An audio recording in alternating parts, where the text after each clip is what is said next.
السلام علیکم ورحمۃ اللہ وبرکاتہ۔ الحمدللہ اسلامی سال کا پہلا مہینہ محرم الحرام کا مہینہ شروع ہو چکا ہے۔ بڑی عظمتوں برکتوں والا مہینہ ہے۔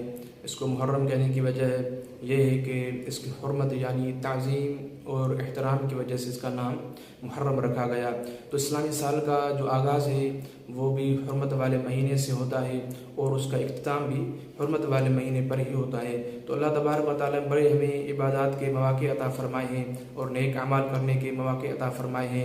تو ہمیں چاہیے کہ ہم ان مواقع کو غفلت میں نہ گزاریں، بلکہ ہمیں چاہیے کہ ہم عبادات میں گزاریں اور نیک اعمال کر کے ہم اپنے ایام کو، اپنے جو مواقع ہیں، جو ہم اپنے اوقات ہیں، ان کو گزاریں۔ اور اس بابرکت مہینے کی بڑی فضیلت ہے۔ آقا علیہ الصلوۃ والسلام کی بارگاہ میں ایک شخص حاضر ہوا اور حاضر ہو کر اس نے عرض کی کہ یا رسول اللہ صلی اللہ علیہ وسلم، اگر رمضان کے بعد میں اگر کسی مہینے کے روزے رکھنے ہوں تو کس مہینے کے روزے رکھوں؟ تو آقا علیہ الصلوۃ والسلام نے فرمایا کہ رمضان کے بعد اگر کسی مہینے کے روزے رکھنے ہوں تو محرم کے روزے رکھو، کیونکہ یہ اللہ پاک کا مہینہ ہے اور اس مہینے میں ایک دن ایسا ہے کہ اس دن میں اللہ تبارک و تعالیٰ نے ایک قوم کی توبہ کو قبول فرمایا اور دوسروں کی توبہ کو بھی قبول فرمائے گا۔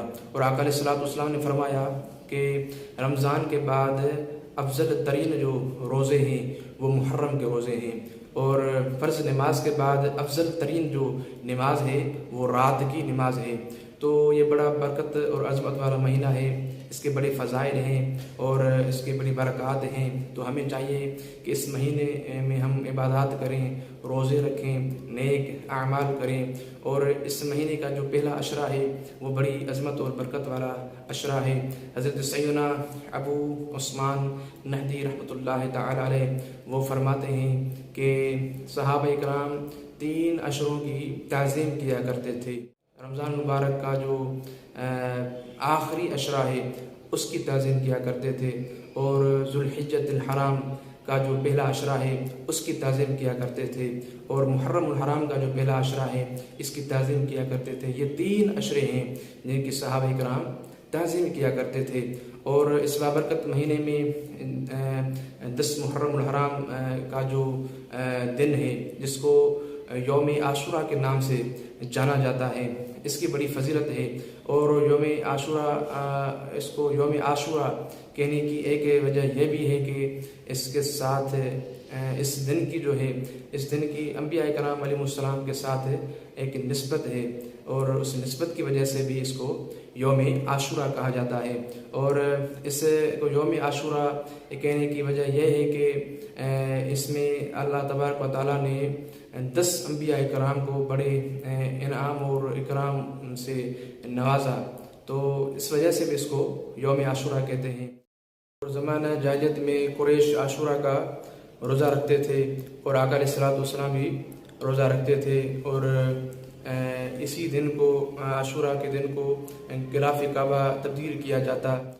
آقا علیہ الصلوۃ والسلام نے فرمایا کہ عاشوراء کے دن کا روزہ رکھو اور اس میں یہودیوں کی مخالفت کرو، یعنی اس دن سے پہلے یا بعد میں ایک دن کا روزہ رکھو۔ عاشوراء کا روزہ پہلے فرض تھا، پھر روزہ رمضان سے اس کی فرضیت منسوخ ہو گئی، اس کی فرضیت ختم ہو گئی۔ اب عاشوراء کا روزہ رکھنا فرض نہیں ہے، اگر کوئی روزہ رکھتا ہے تو اس کا بڑا ثواب اللہ تبارک و تعالیٰ اس کو عطا فرمائے گا۔ آقا علیہ الصلوۃ والسلام نے ارشاد فرمایا کہ اللہ پاک پر مجھے گمان ہے کہ عاشوراء کے دن کا جو روزہ ہے 1 سال پہلے کے گناہ مٹا دیتا ہے۔ اور آقا علیہ الصلوۃ والسلام نے فرمایا کہ عاشوراء کا روزہ رکھنا سال کے روزوں کے برابر ہے۔